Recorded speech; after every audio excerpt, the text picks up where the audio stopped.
Good evening. Good evening. I'm Cynthia Hoven, and this is October 7th, and it's 1 week after our Michaelmas festival. And we're still in the season that's under the leadership of Michael. And so I'd like to call to mind, call to consciousness once again, what we worked on last week. This is the guiding spirit, high, lofty spiritual being who is the slayer of the dragon in a symbolic and also in some very deep levels. And he is the guardian of the descent into darknesses of all kinds, the darkness of the winter months, and also the darkness into this experience that we humans have as we leave the spiritual world at birth and walk the paths of life. And in that sense, also the guardian of this age, who is shining a light of understanding for us of the digital age that we are plunging into, so that as in the words we have in the Christian community service, so that the heavenly light not die in this earthly life. So with those words, let's begin. I promised you tonight that we would take some more steps on these 6 basic exercises. So I'll say a few words in preparation for that as we launch. However, as always, I would very much like to begin our meeting with some eurythmy. So whether you are sitting or standing, please find your place in your room. It's better to stand so you can have this as a whole body experience if you can. Find a consciousness in the center of your being. I locate that in the heart. Imagine that as the sun of your heart, and imagine that as the whole orbit of the sun surrounding the earth, as the macrocosmic correlates to the inner sun. And in eurythmy, we practice that, making it a body meditation. Spread your arms wide. Feel how the arms are streaming from the center of your chest out, and let your feeling go far beyond your fingertips. But not only radially, feel the whole circle of space that you're standing in. Even more, feel that as a whole sphere, and it's grounded in your heart. And now we take that light from without and bring it into our heart, as is in fact a reality. And in our heart, we are enkindled again and again with spirit light. And we unfold that, passing through this mid-range, which is our earth space, and then beyond and beyond, pure spirit space. And bring that in again.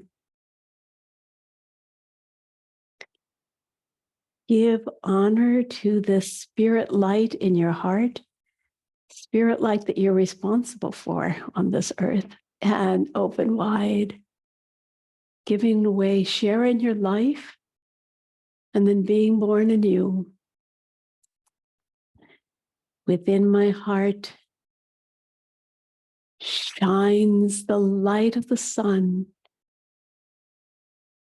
Within my soul weaves the warmth of the world. I will breathe the light of the sun. I will feel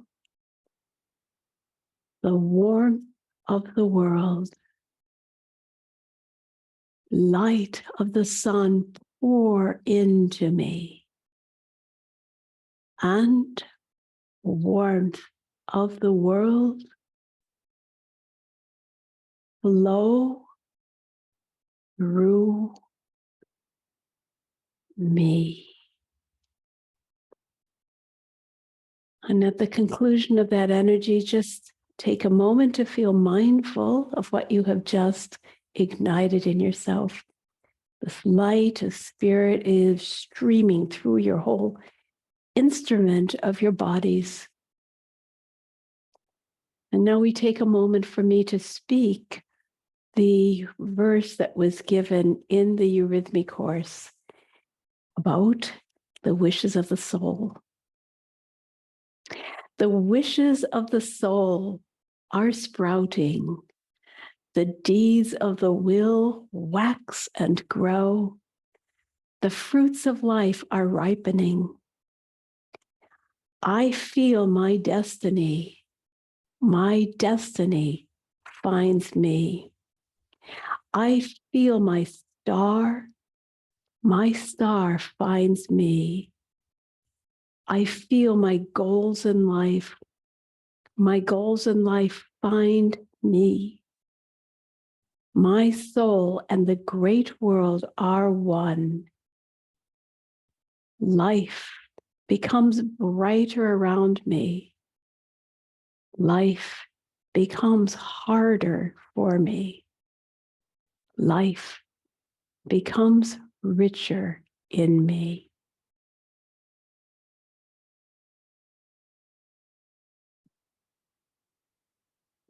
Thank you.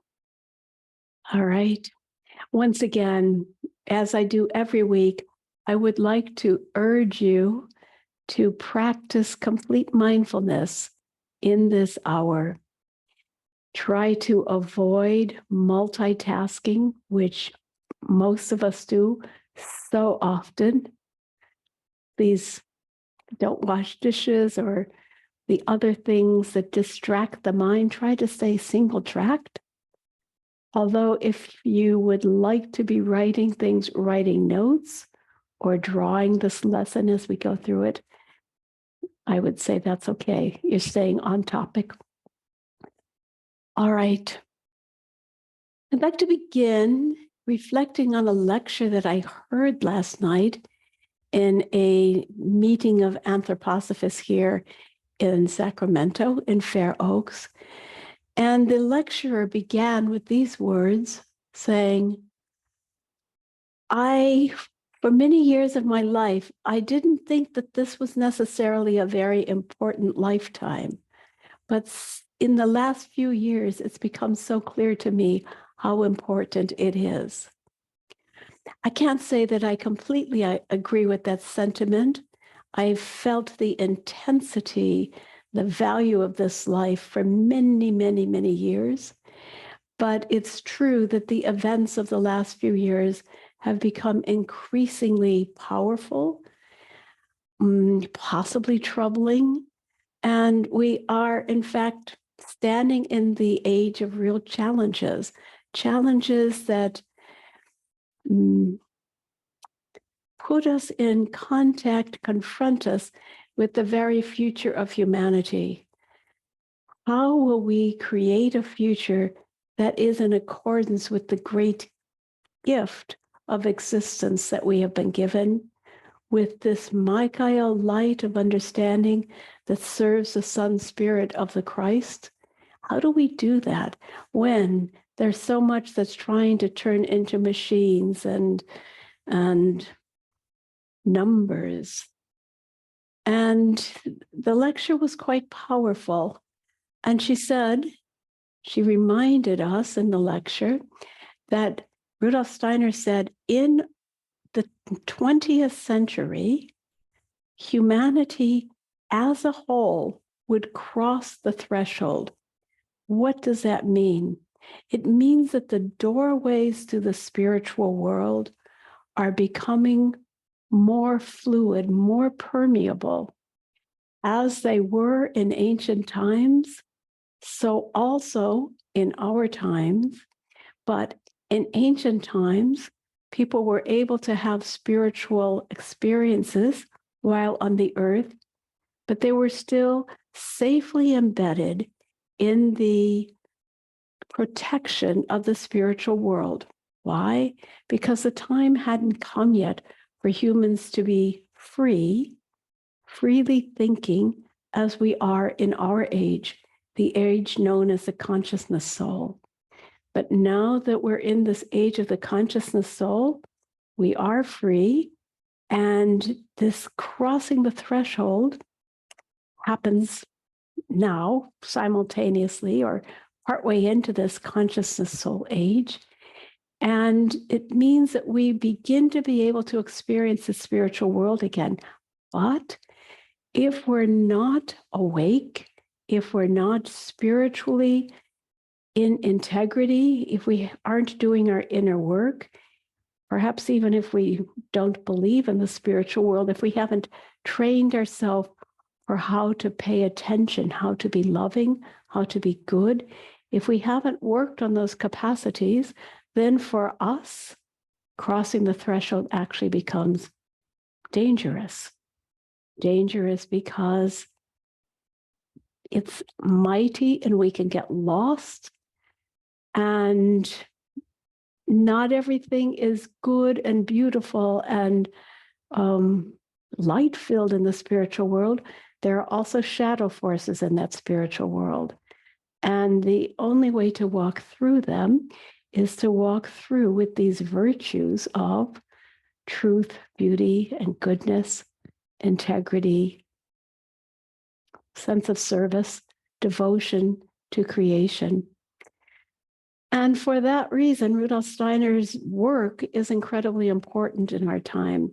It's a path in which he implores us to develop our consciousness. And as I've said to you, since the very first of these classes in the inner work block, our task is not to do our inner work for our own self-gratification, relaxation, or worse yet, to gain fame and fortune and power. Our task in doing our inner work is to take care of the spiritual seed that has been vouchsafed us, take care of it, develop it. In some ways, each of us is a jewel in the rough, and we have to polish this diamond of self that has been given to us.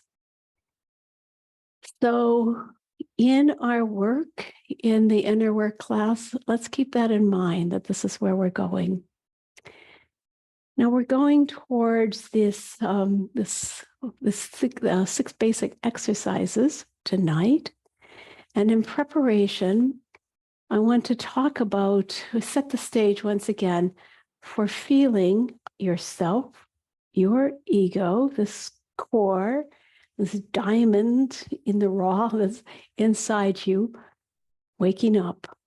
And as I've said many times, especially to those of you with whom I'm doing the Eurythmy work, we can imagine, we can draw upon a very powerful imagination that before we were born, we lived in a different dimension of existence. We were as large as the universe. We were in the stars, but not with vivid personal consciousness, because it's not yet the nature of the human being to have vivid personal consciousness. We're evolving towards that, but we're not there yet. But we were there with the gods, with the promise of becoming godlike ourselves at some time in the future, but we're still young cosmically as beings.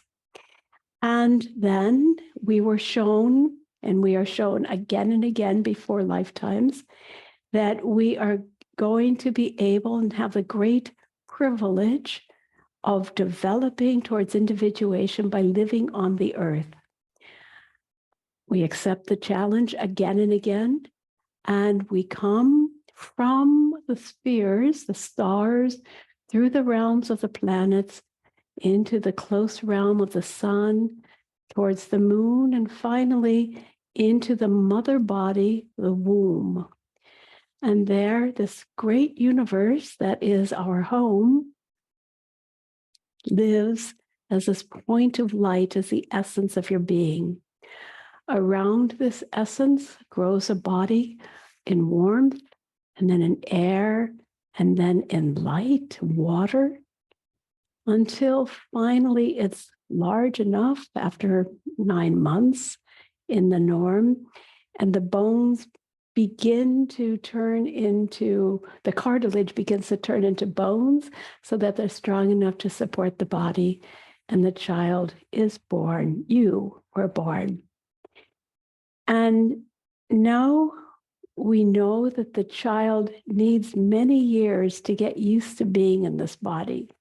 And so please enjoy that image of coming from immense stars and getting squished, compacted into a body.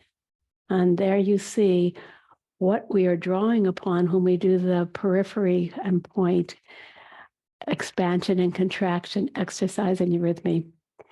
And so we are contracted into the small point and begin to find our way into gravity, to find our way into the directions of space, above, below, right, left, front, back. Begin to experience the world coming into us through our senses. Experience also, not experience, but become capable of digesting food, and so on. The self becomes accustomed to the physical body. That takes, in general, those of you who know Waldorf education know where I'm going with this. Generally, that takes 7 years until the body becomes relatively balanced on the earth, but there are many more layers of development that we go through. The maturation of the etheric body until the body, after another 7 years, is mature enough to be able to conceive, engender and conceive life, earth ripe, or another 7 years until the soul is ready to become individuatedly conscious, thinking on its own. So we say by the age of 21, this masterpiece of the human body has been completed.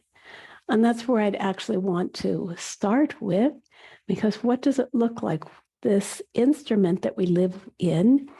And we've talked already in our classes about the physical body, the etheric body, the astral body, and the ego, which is the core. And in our spiritual growth, ultimately, we have to work to penetrate each of them. As I've said before, our work is not, while we're alive, not to have grand experiences in the spiritual world, at least not initially, not unless we develop initiate consciousness. Our first work is really to permeate all of these bodies. Everyone in our age should be working on the so-called easiest body, the most immediate sheath that we live in, and that's the astral body. It's more difficult to train and transform the etheric body because it's shrouded in more darkness, and to permeate the physical body in a spiritual way, not in a gymnastic way, in a spiritual way, takes even more esoteric spiritual work. But we should all be transforming the astral body. And some of you are familiar with the terms that when we transform the astral body, we give rise to the next higher level of our self, our humanness, which is called spirit self, which is, if you will, the lowest, the most immediate level of our spirit. So what does this work on the astral body consist of? And we've worked a bit on that reverence, common sense, and so on. And we've had a couple of exercises, but today I'd like to go into it in a little more detail and speak about the 3 faculties of the astral body, which are addressed in the metamorphic work that we do with the 6 basic exercises. So that's where I'm heading here. So we have, and now I'm going to take my board here and do a little bit of drawing for you. I think this will work. You've got a bit of reflected light on it, but not much. So we're looking towards thinking, feeling, and willing, the 3 capacities of the human being. Some of you are familiar with this, but let's review this together anyhow. Thinking, feeling, and willing But we'll back up a step and say those are integrated with the three major structures of our body: our head, our trunk, essentially above the trunk, the heart area, and the limbs. And the head, wonderful circular shape. And the heart is nice to portray as a lemniscate, in and out, and the limbs ray out into space. With these, we have the head as the most controlled, the contained form, the limbs as the least contained, and the rhythmic system is, as you know, reflect on your own rhythmic system, in between breathing in, breathing out, breathing in, breathing out, and also the blood flows to the different extremities of the body and back again. So head, chest, limbs. But to elaborate even further, the head, we also call the nerve sense system, because that's where all of the nerves bring, if you will, bring their information. It's very intense nerve activity, very little metabolic activity. What metabolic activity is there comes from the blood and the cerebral spinal fluid that's bathing the brain all the time, but it's not really metabolizing substance. Actually, we say it's metabolizing light, the sense impressions. The chest is the heart-lung system, those two wonderful systems in us, which are always pulsating between polarities, between head, limbs, outside, inside, outside, inside. The chest is always establishing a rhythmic, dynamic polarity between head and limbs. And the limbs, we actually have to call the metabolic limb system. This is a system with which we move. That includes our deeds with our will sticking out, but also the deeds, like this silly little circle here, the inner activity of our metabolism. Everything that we eat is chewed and massaged and worked through inside our body. So that the metabolic limb system, pure activity. And then to take the next step, as we live on the earth, we have three kinds of consciousness. We have waking consciousness, and we have dreaming consciousness, and we have sleeping, deep sleep consciousness. And these, we might know already, these are intimately manifested in these three systems in the body. So waking, dreaming, and sleeping, we recognize immediately by understanding that during the daytime, when we're in our body, we're awake. We are dreaming in light sleep, and we are thoroughly unconscious in deep sleep. However, you might reflect and say, even when I'm awake, there definitely are times when I'm daydreaming. Or am I asleep sometimes? Well, I'll address that in just a second. But first of all, these three activities are going on in the contrast between our waking and sleeping life. But we also carry them in our daily activity through the different activities of head, heart, and limbs. And that's really important to understand and take into consideration as we do our spiritual work. So perhaps it's quite evident to you, but we experience ourselves as awake in our head. That's where we easily think of ourselves creating thoughts, reflecting on things. Meanwhile, down below in our So maybe I'll put this here, thinking.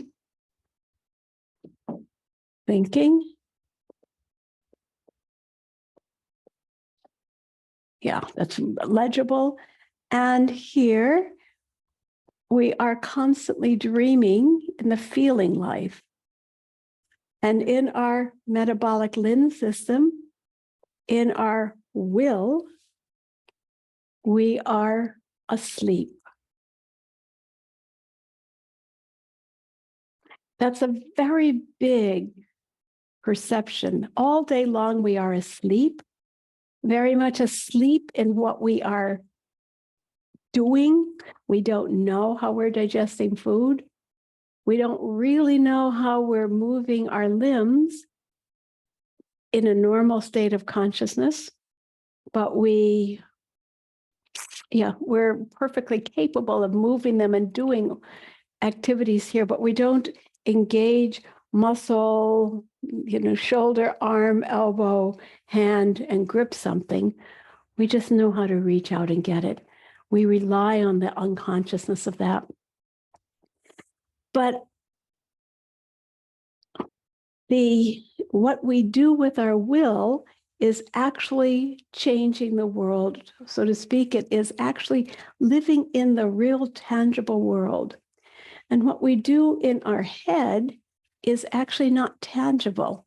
In our head thinking, we're dealing with the sense impressions that come into us and disappear as reality into our mind.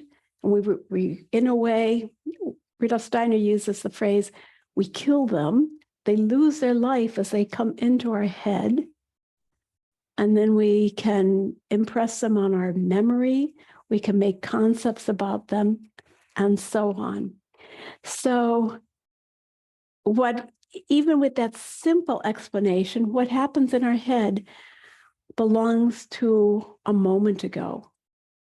It happens what we took in and killed, and now we can reflect on it, build concepts, build memories, build experiences.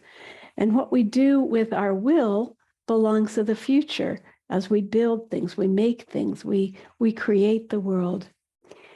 So even though we are awake in our thinking, we have essentially, we're awake in this world of images.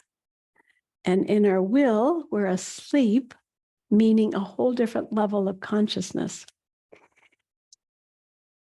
And we can say this waking consciousness has much more to do with being a human being on the earth in a body. And our sleeping will consciousness actually has to do with our future in the spiritual world, with the deeds that we're doing, the deeds out of which we're building the future. So the earth, really the past, the present, and the future. These are the experiences of our astral body all the time. So after these many words of exploration, consider all that we've just looked at. Your self was born, came into a body, got used to it, worked its way into physical, etheric, and astral. Now yourself, this light of spirit, is living inside these very powerful astral experiences. This is like your musical instrument, your soul that's been given to you to orchestrate, to color, to evolve. If we don't evolve this astral body with our own consciousness, with deliberation, then this astral body falls to a deeper level of subhumanness, meaning an unevolved astral body is not good on its own. It is really subject to the desires, passions, whims of the physical body and of the external world. So our work is to ignite that from within. Now we align our thinking with the virtue of truth. as we do our self-education, our goal with our thinking is to find truth. And our goal, what we are evolving in our feeling, is a relationship to beauty, meaning a sensitivity for the aesthetic quality of something. Aesthetic in that we're looking to things that reveal a higher order of goodness. And much more to say about that. With our will, our higher virtue is goodness.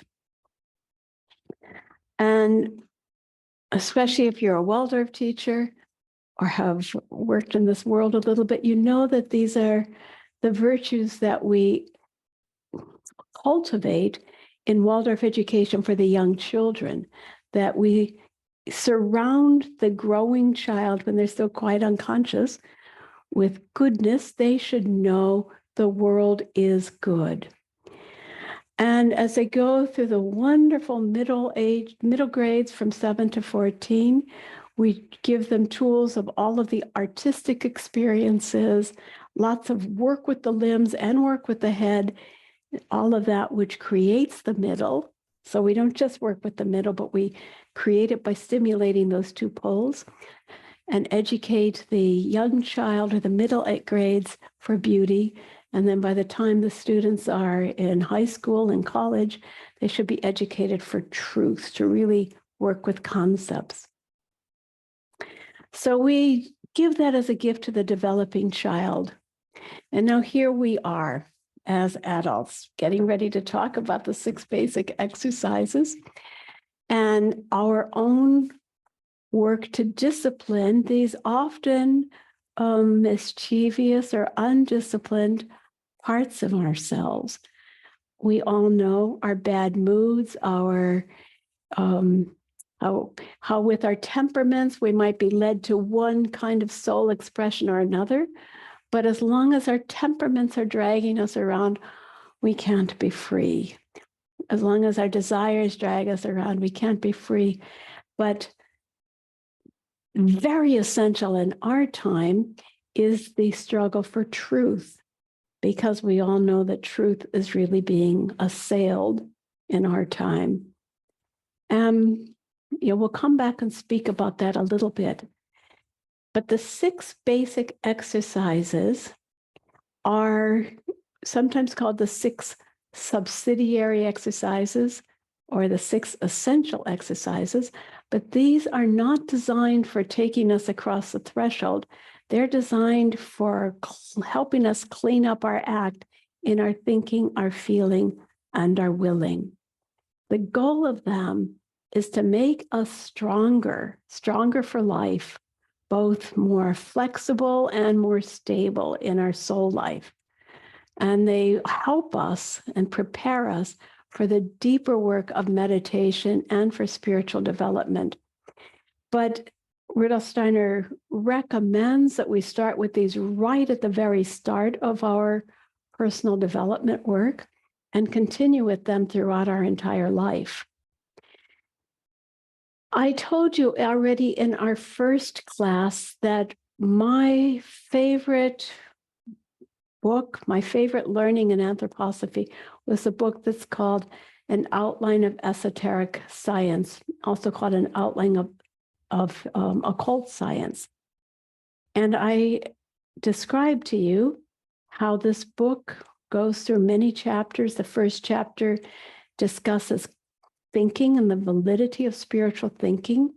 The second chapter speaks about the different bodies that the human has. The third talks about these 3 different levels of consciousness and how they act in our daily life and then how they continue in our life after death. And then the 4th chapter is this massive work, nearly 200 pages, talking about the development of this world that we're living in from the beginning of time before matter through the 4 stages that are called ancient Saturn, ancient Sun, ancient Moon, and present Earth. And the time span of that is infinite in both directions, and how he gets us in this chapter to the present time, and then he stops and inserts chapter 5. And in chapter 5, he says, the future is completely dependent on what we do. Makes sense to me. On what we do, what we create, and the time is now. And he speaks then in that chapter about the 6 basic exercises and said, this is how you should start.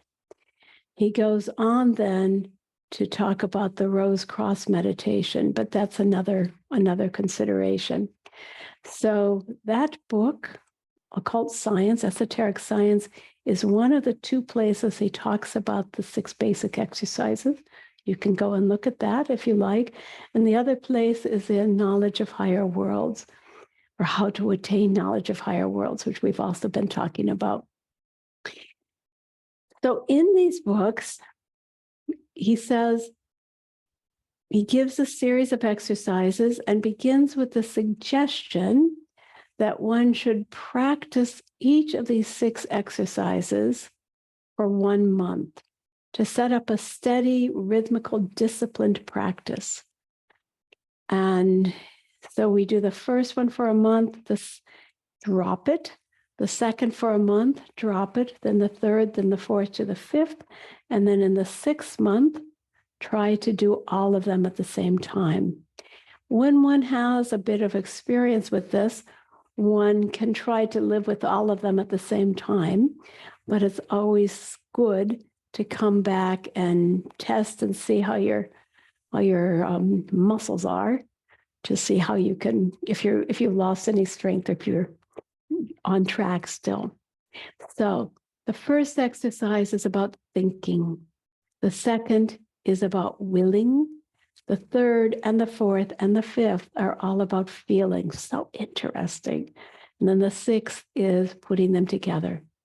The purpose of the first exercise, which we will go into more deeply, is to learn to become focused in your thinking so that you're not multitasking, so you're not flitting, so you're not daydreaming or wishing or losing yourself, being distracted.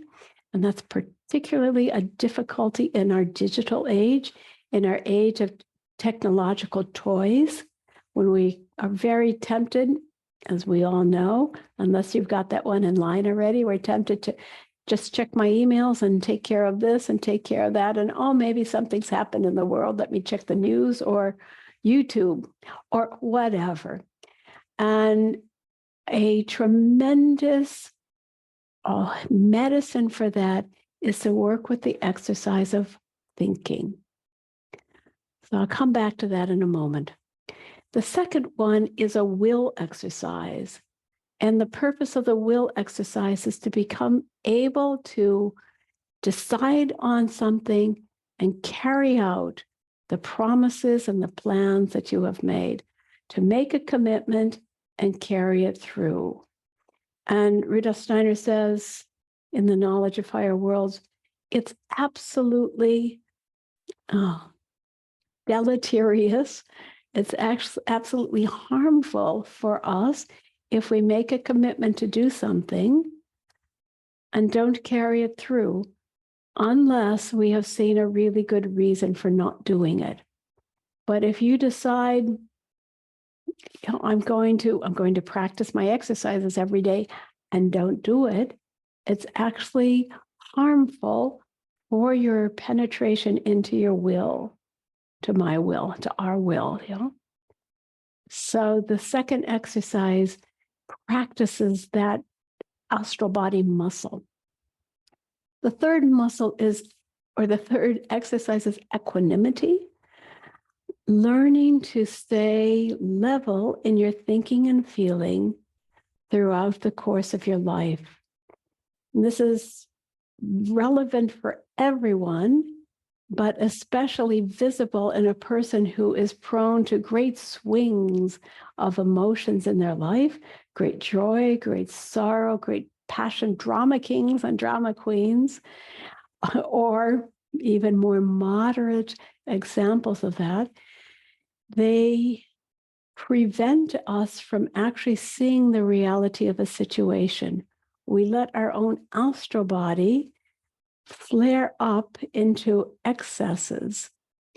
And the correct way to work with our feelings is to not deny the feelings, but not follow them and not let them pull us away from this quiet inner awareness of core.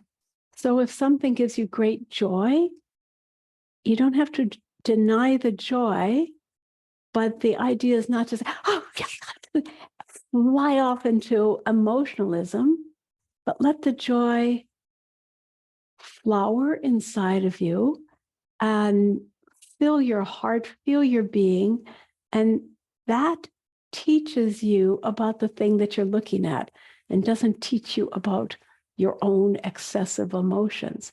The same thing with sorrow. Sorrow can really take us into deep, deep, dark places. And of course, we all feel compassion for that and for depressions and so on. They can take us into dark places. But if we get lost in them, if we completely identify with that, the self loses track of its own light. It can no longer be free in itself.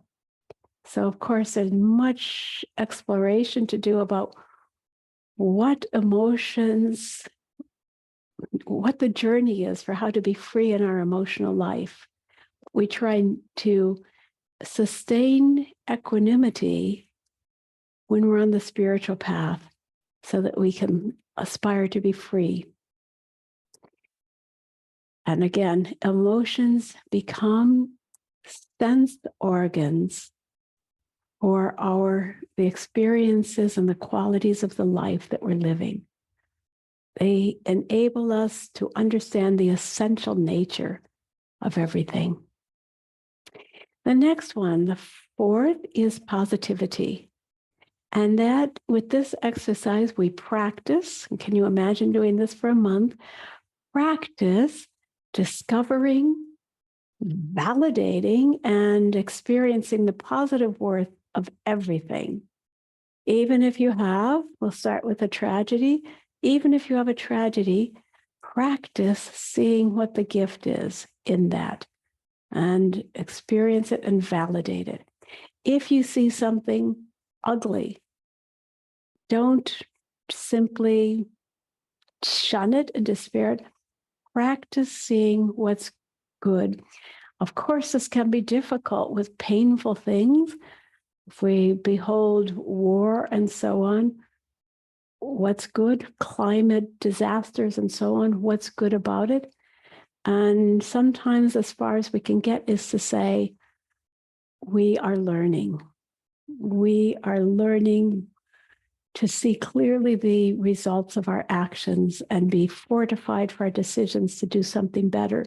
Perhaps that's as far as we can get, but we should also look for something beautiful. It's even possible, as strange as it sounds, if you see a fire or a flood, to appreciate, even as you recognize the disasters, to appreciate the beauty of nature.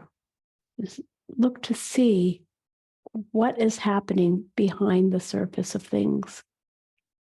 And the fifth one is openness. And that is that you should practice experiencing the world with prejudgments. And when Rudolf Steiner talks about this, he gives an example that I've always remembered easily because it's kind of endearing. He said, if someone were to come and tell you that the London Bridge has fallen down, you shouldn't say that's impossible. You should say, oh, that's interesting. Be open to the possibilities that you don't have all of the answers. You don't understand everything yet. And maybe a person who has come to you is bringing you some new information. We should learn when talking with people to quiet our inner critic and know that we cannot possibly know everything yet. And perhaps what this person is bringing is going to open a new door of understanding for us. He says it's especially important to experience that when you talk with children. Let yourself be open to the beautiful things that they might describe to you. I saw a fairy, or whatever.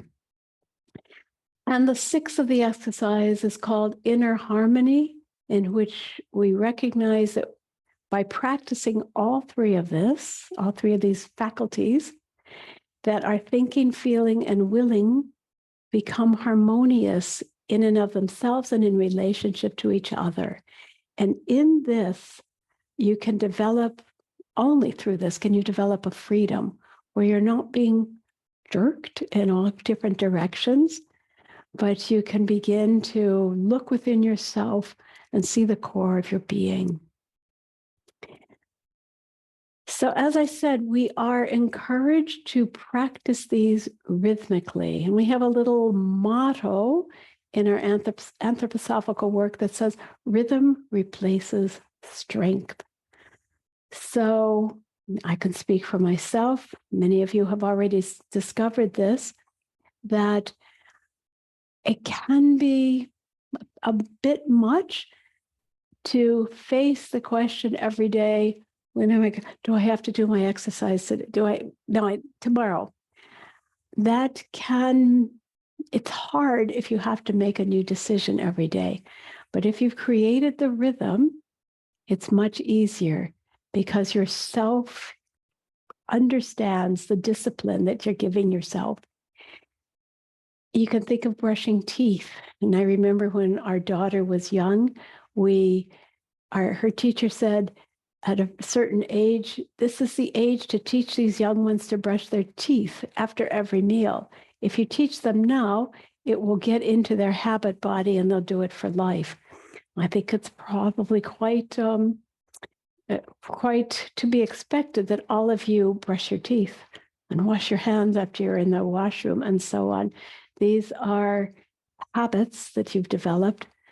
So also with these inner work exercises, we should practice them rhythmically and build strength out of them.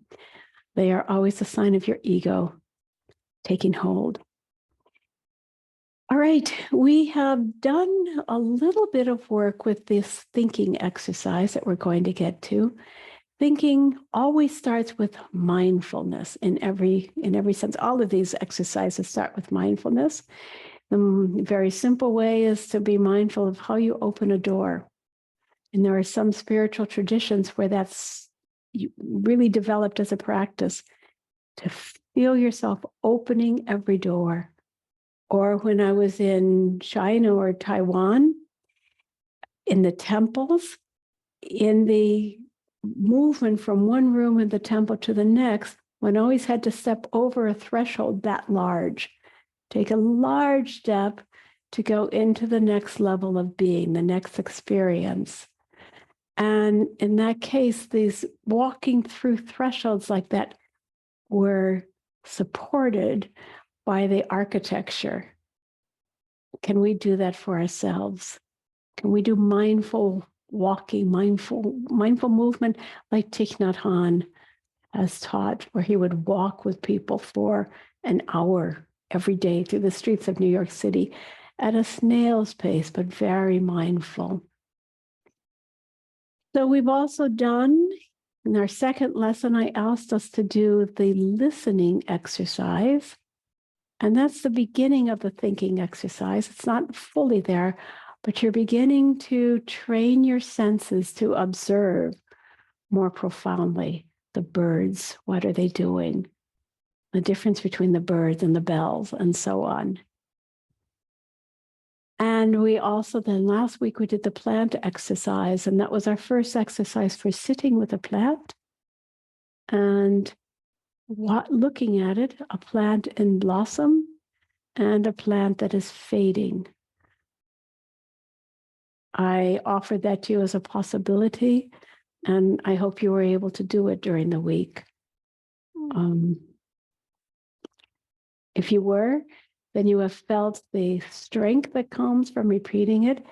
If you haven't, you're free to do it or not to do it. Another exercise that I'm going to offer to you right now, a very simple one as a thinking exercise, is I'm going to have you count to 30. I'm going to step over here and get my clock. And the test on this one, very simple thinking exercise, not the classical thinking exercise of the 6 basic exercises, but very simple. I would like you to count to 30 and take 30 seconds doing it. So you have the pace, but in these 30 seconds, not think any other thought. Just think about counting to 30 slowly, not too slowly, slowly at that second pace, and see if you can keep your mind from multitasking for 30 seconds. All right? We'll do that, and then we'll go on to the next exercise, and I'll tell you to begin now.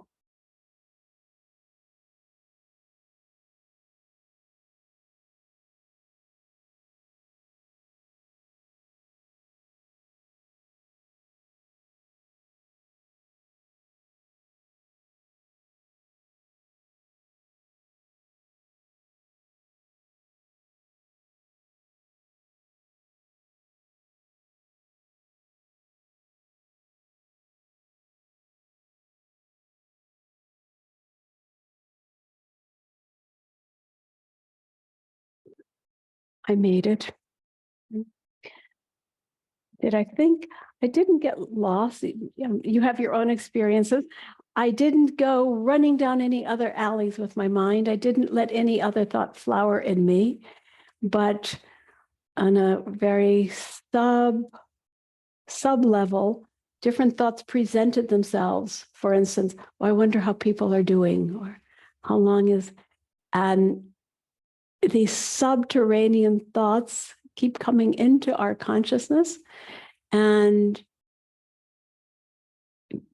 the challenge is, can we not have any of them and just stick with the intended goal?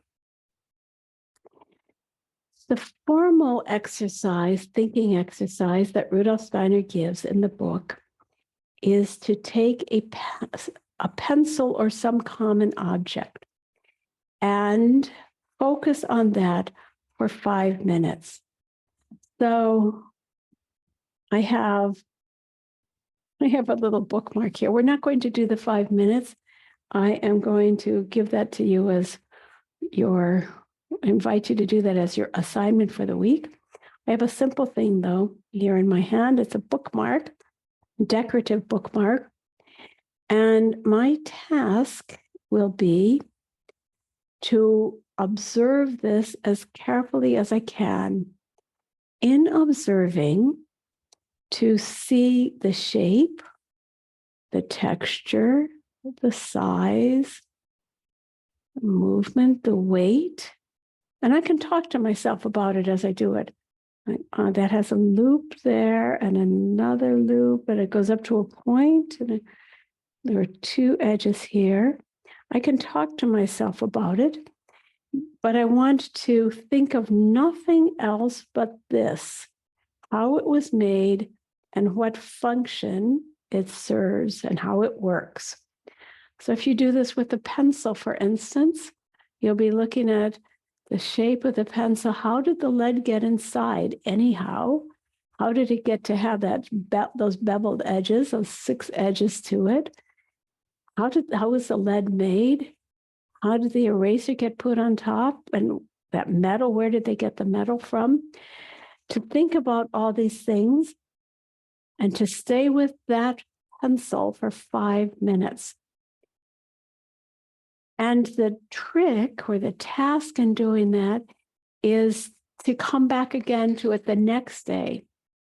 And you might think the exactly the same thoughts the next day, but they won't be the same thoughts.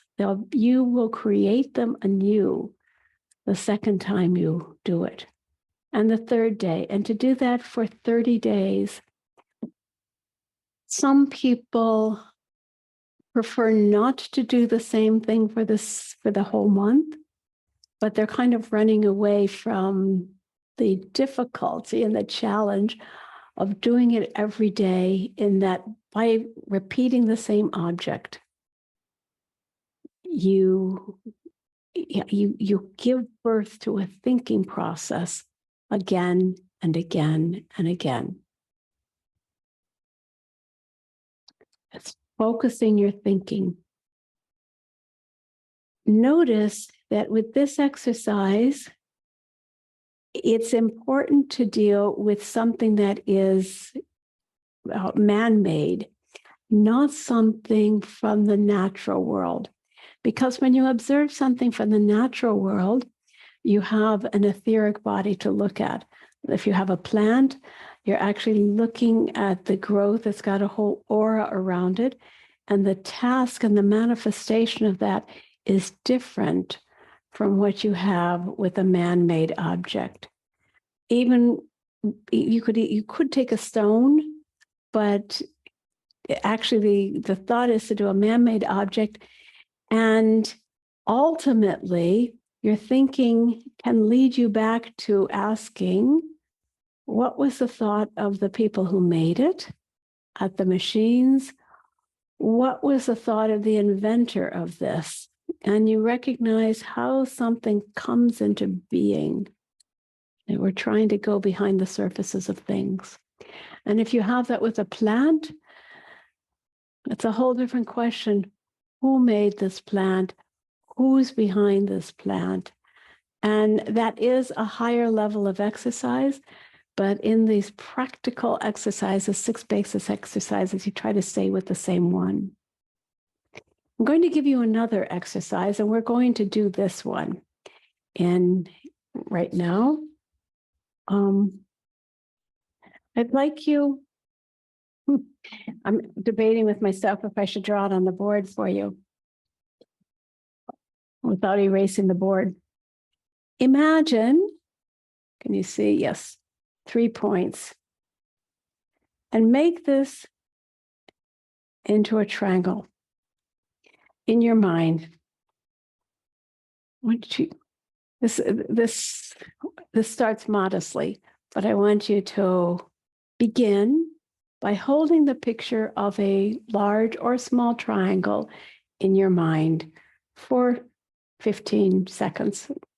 If we had more time, I would say 30 seconds.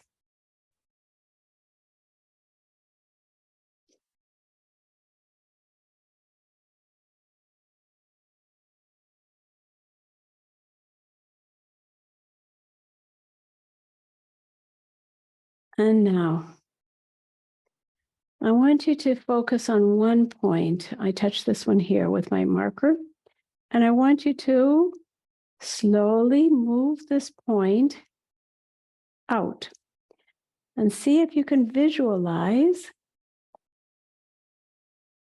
what happens to the triangle when you move that point. 15 seconds. Watch it.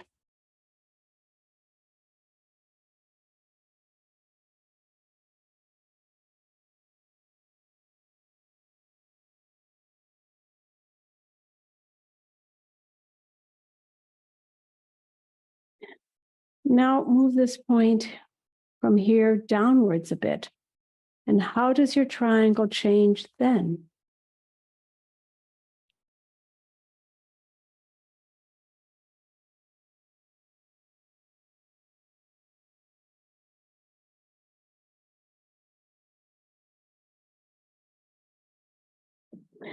Take your point. You probably wish I would go a lot slower with this. Take your point all the way out to the wall of the room that you're sitting in.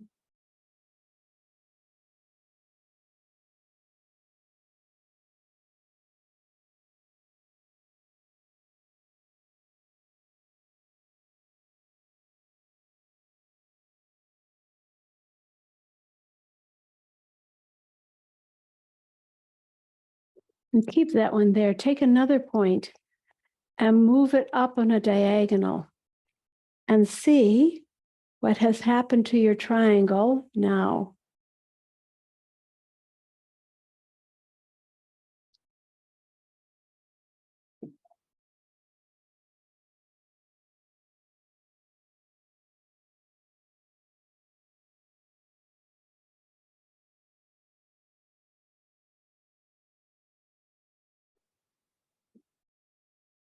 Now take this third point and move it right through the triangle. Flip your triangle.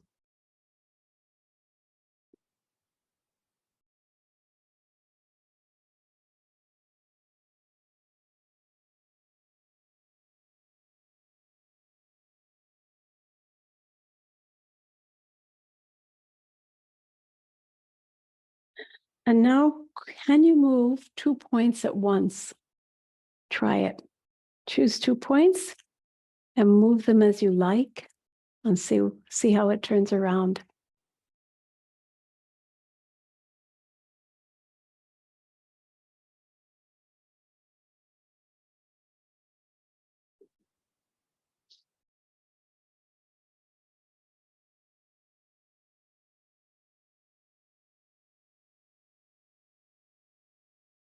All right, we'll bring that to a close.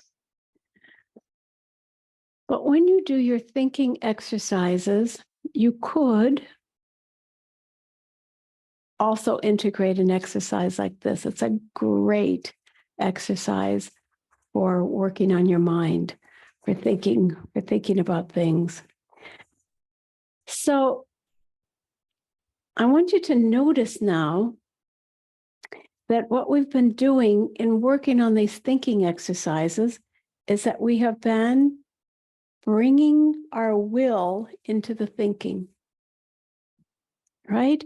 If you focus on the thoughts that you're thinking, you're bringing will into the thinking, training yourself to merge your soul capacities. And feeling will also find its place in there as your heart weighs the value, the truth of the thoughts. We'll talk, that comes more at a different level of thinking, but it's still relevant. Likewise, when we are going to do the willing exercise, we have to bring thinking into the will to direct it to a goal, to make a decision and carry it through. And we will also want to have the feeling instruct us to the value of what we're doing. And so a further step in our spiritual work is to learn how to bring feeling and willing into the thinking, how to bring thinking and willing into your feeling, to develop them, to evolve them. And only an ego can do this. This isn't given to us by nature. And to bring thinking and feeling into the will.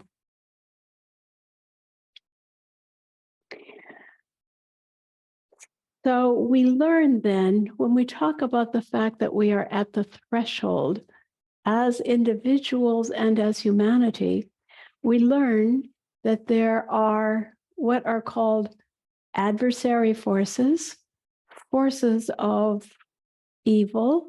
We'll talk more about that later, that would keep us away from a forward evolution. And we become strong, positive thinking, by working against their challenges to us.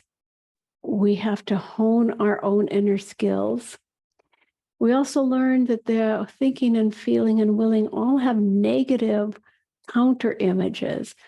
So in our will, we should be brave, but the counter image of the bravery is lack of courage, fear.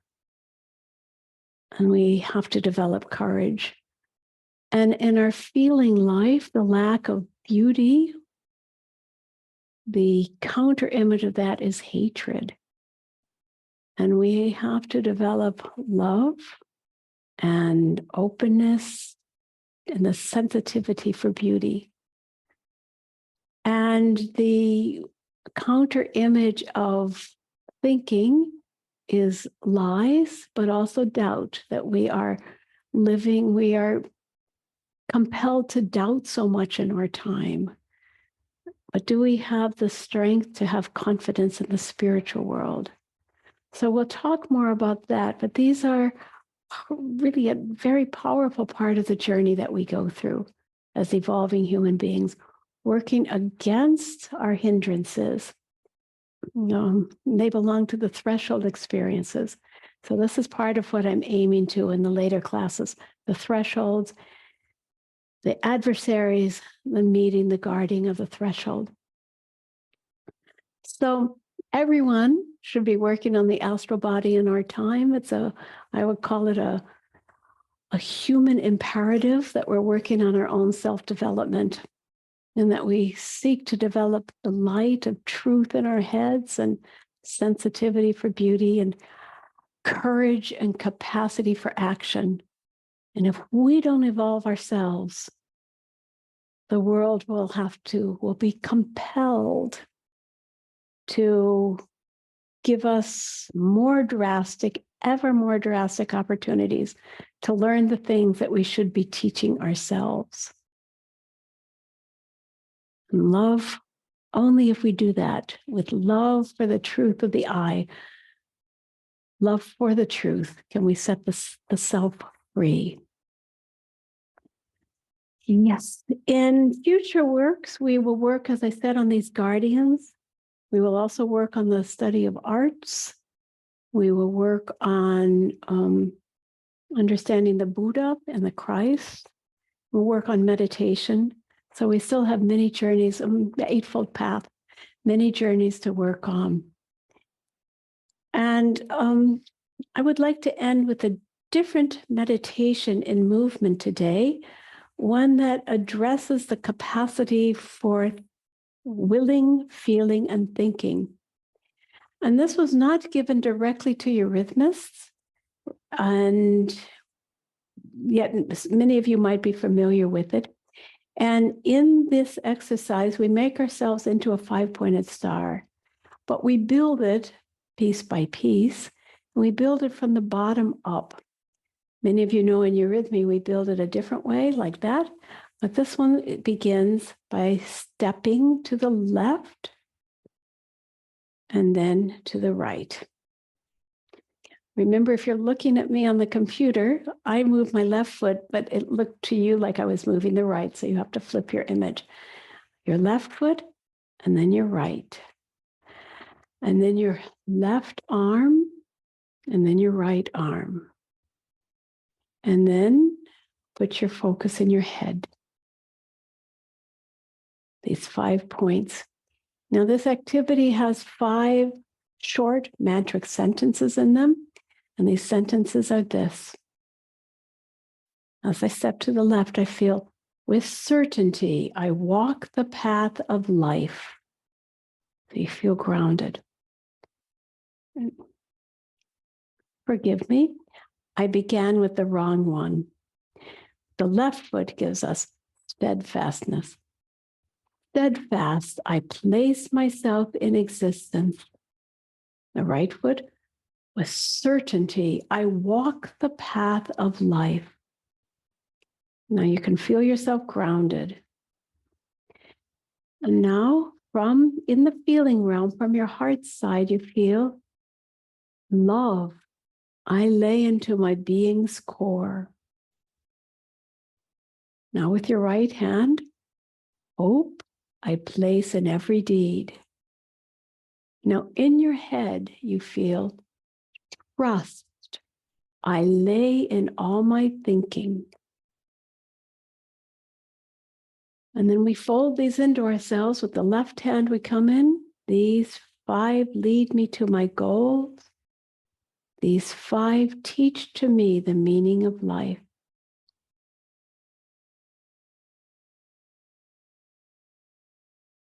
Let me repeat that. Steadfast, I place myself in existence. With certainty, I walk the path of life. Now here you feel grounded. Love, I lay into my being's core.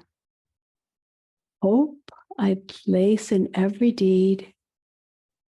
Trust, I lay in all my thinking. Now feel yourself, the star of yourself, and this diamond in your heart, living inside this fivefold astral body. These 5 lead me to my goal. These 5 teach to me the meaning of life.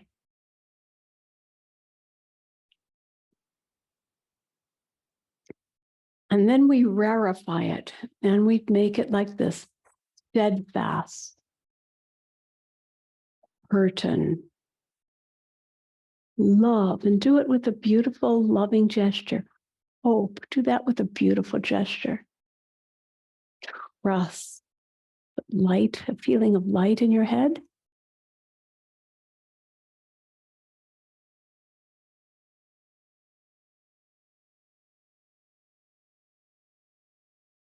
And at the third meditation, the third repetition, you do that without any words, but you strive for the sensations.